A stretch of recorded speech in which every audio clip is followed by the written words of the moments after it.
And why? Bobsled, ski jump, figure skating, bobsled, single bob, yeah! The closest you can be to being the bloody rocket, you know, going down there. So, yeah, ski jump looks cool, but basically, don't get it wrong, Eddie the Eagle, wipe out. Figure skating, no, sorry, I haven't seen Blades of Glory, I can't tell you too. What's the most exciting or dangerous experience you ever had in an aircraft? That's mine. Well, that would be with Nico and Brain. you see, everybody thinks that I was the first pilot in Iron Maiden. But in fact, the first pilot in Iron Maiden was Nico and Brain. Woo! So let me set the scene.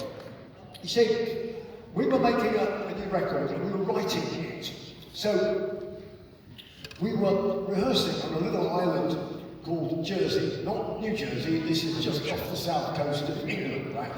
In the summer it's a holiday resort, and in the winter it's miserable and cold, so all the hotels are available. So we took the ballroom and we were rehearsing. Well, at the weekends, not much to do, Adrian goes fishing, Nico was learning to fly, me and my mate Justin, we were off doing fencing competitions. So we were in Holland and Belgium, fencing competition, go and get drunk, another fencing competition, go and get drunk, try and get laid, fail miserably, two bottles of wine, and a night train from Paris to a place called Cherbourg.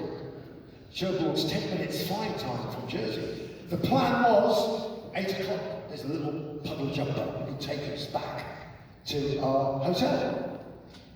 But at 8:01, we arrive, bleary-eyed, no sleep, to see the airplane disappearing down the runway.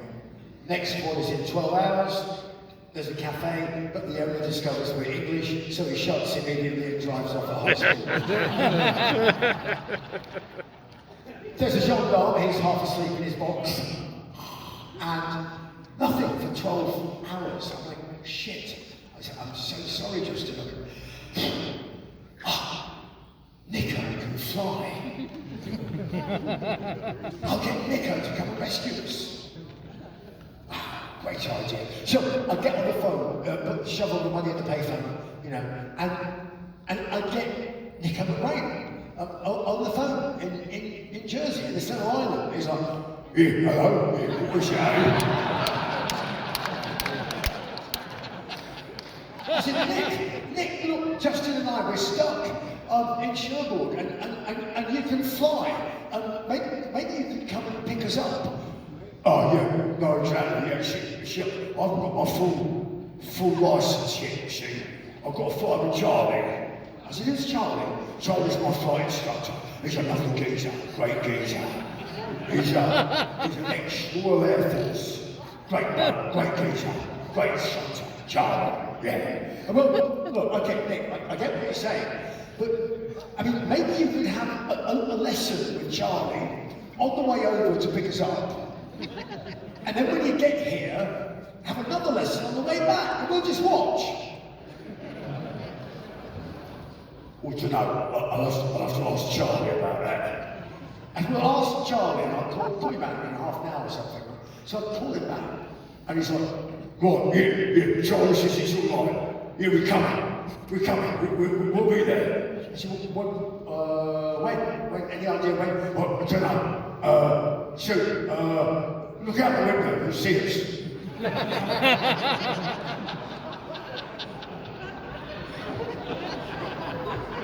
So I'm staring out the window and see down the runway, and it's a horrible grey day, it's bleak, the low cloud, really windy, even the birds are doing this, and there's great big waves, in the ocean, which is grey and nasty, and it's like, whoa, and then I see this black speck, and I look at it, is it a bird, is it a plane? No, it's Nico McBrain. and it's getting closer, and it's looking like the birds, it's doing this, and then it lands and taxis round, engine stops, and a guy gets out the other side and starts fiddling with the engine, and Nick opens the door, and he looks at me and Justin, and our two fencing bags, and goes, "Oh, fuck." I went, "Well, that's a nice way to greet your lead singer." And I go out and have a look at the aeroplane. Now, it's the first time I've been near a little light aircraft, right? So I say, okay, so it's got 4 doors like a car, so it's got 2, but it does have 4 seats. And I now know that this airplane is called a Piper Cherokee, because I've flown lots of them. But they come in different sizes, as I subsequently discovered years later. There's one Piper with a 200 horsepower engine. There's a 180 horsepower engine, 160 horsepower engine, and there was the one that we had, which had a 140 horsepower engine. But the clue was all of them only had 4 seats. Why? So how much could you put weight-wise in a Cherokee 140? 2 fair-sized adults in the front, and a couple of small hamsters with a handbag in the back. But of course, I'm 5'6.5". Justin is 6'2", he's a big lad. And we've got 2 fencing bags. So we're actually 2.5 people. But we clamber into the airplane, and we get in, and I'm sitting here, and I'm squished up, and Justin's squished up, and oh, this is cozy, you know. We get the bag, put it over into the baggage, and I go, what do we do with the other one? Well, we'll squash it across our knees like this. And as we're doing that, suddenly the airplane just goes, and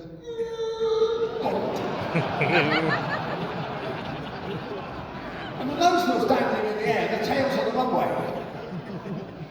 I went, wow, that's an interesting perspective.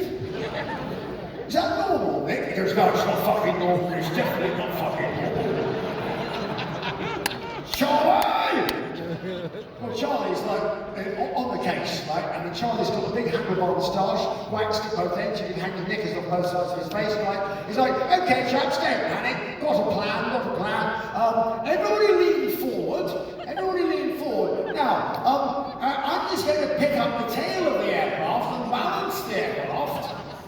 Everybody lean forward, a little bit more than that. And Nico, you start the engine. When the engine starts, I'll jump onto the wing, leap into the cockpit, and we'll be off.